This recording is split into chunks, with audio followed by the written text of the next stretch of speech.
You are listening to the Birth Words podcast, and this is episode number 36.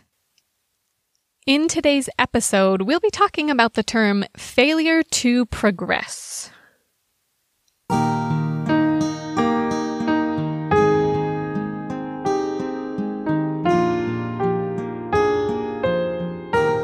You're listening to the Birth Words podcast. Utah-based birth doula and applied linguistics scholar Sarah Pixton digs into the language of pregnancy and birth to help expectant women claim their power as life-giving agents engaged in a praiseworthy work. This podcast aims to promote positive birth paradigms and is not intended as medical advice.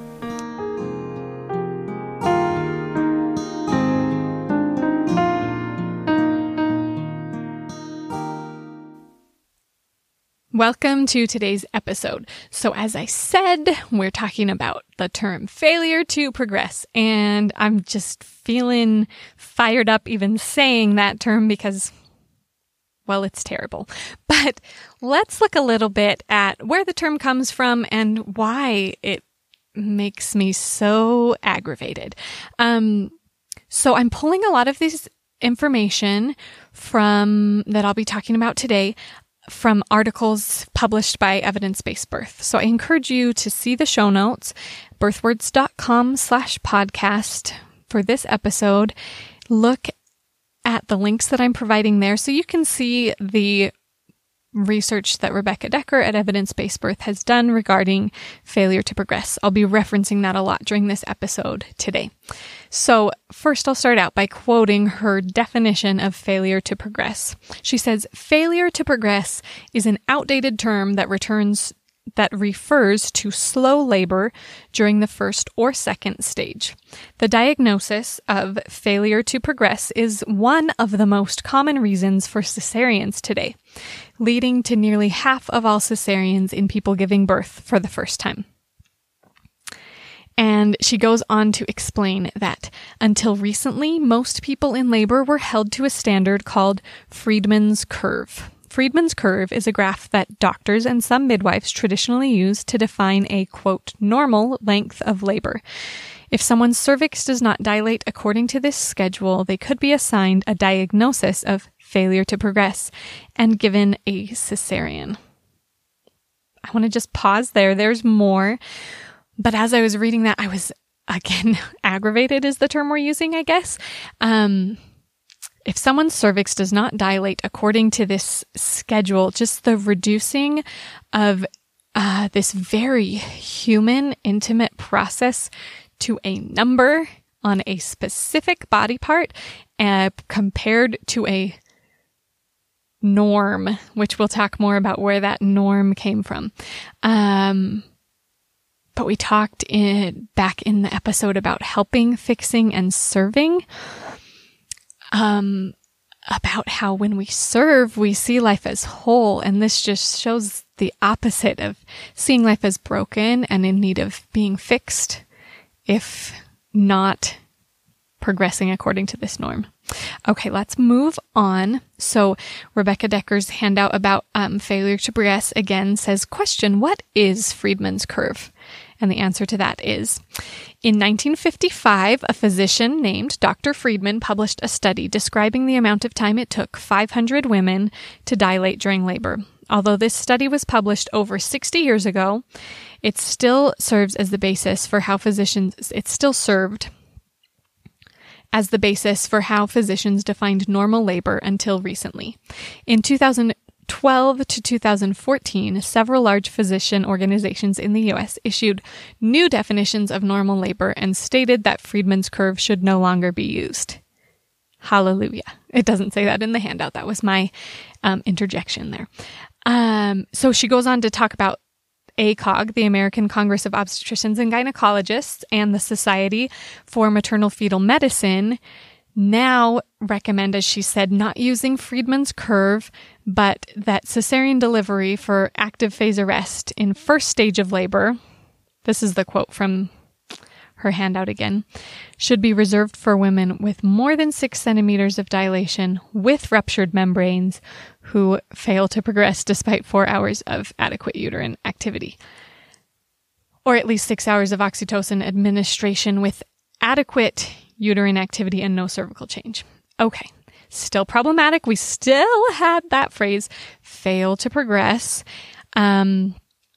But the norm is changed so that people aren't being identified against the norm that was observed in 1955 with 500 Caucasian women in a single hospital, but instead they're using a wider standard and more variation for, again, this very human, biological, physiological process, not a machine process. So she sums that up by saying, in other words, the appropriate term is now labor arrest, and people should be at least 6 centimeters dilated and have no cervical change for 4 to 6 hours before being given this diagnosis.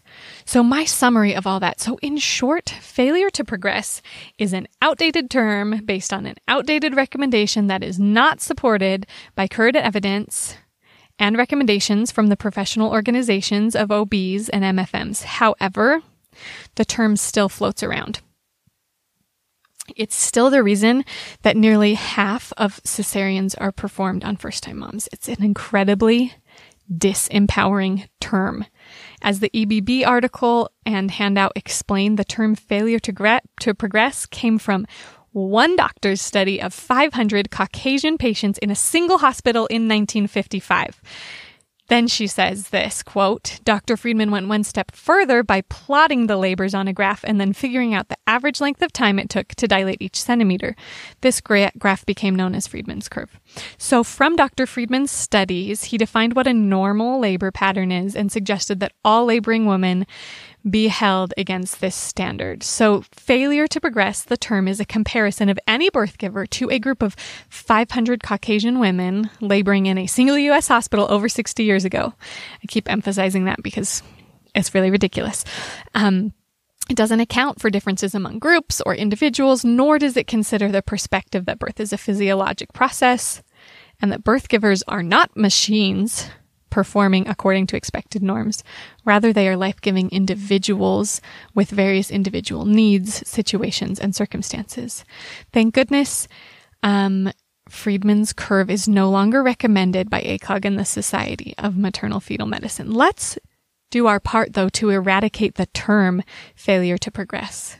Because as you noticed, even the new recommendation used the term in it. Consider how detrimental it is for a mother, especially if giving birth for the first time, to literally be labeled a failure at the outset of her parenting journey. Speaking personally as a mother, I have put that label on myself and tried repeatedly to peel it off enough without having had it stuck on me during the very process by which you become a mother. To stick the label failure is thoughtless and dehumanizing, disempowering, and should certainly be done away with. Giving birth is an identity-shifting experience.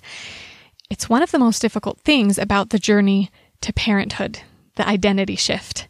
You shift from being an individual primarily concerned about caring for your own needs to being a parent with responsibility for every need of a very helpless, dependent little human. If a birth giver is given the label of patient in a hospital and has a cesarean, or even is able to avoid a cesarean, but at some point is given or threatened with the label of failure to progress, that is dehumanizing and a disempowering start to caring for this whole new life. In reality, it was not her, quote, failure to progress, but the care provider's failure to realize that birth givers are unique individuals and failure to wait for a natural physiological process to unfold. In closing, let's conscientiously choose language that lifts and honors birth givers as they give life.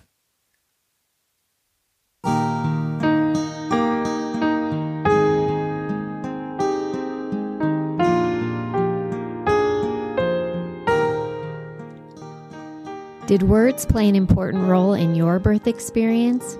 If you're interested in sharing your story on the podcast, go to www.birthwords.com. If you're liking what you hear on the podcast, please leave a review on your podcast app. For more resources about harnessing the power of words to benefit the birth experience, visit birthwords.com.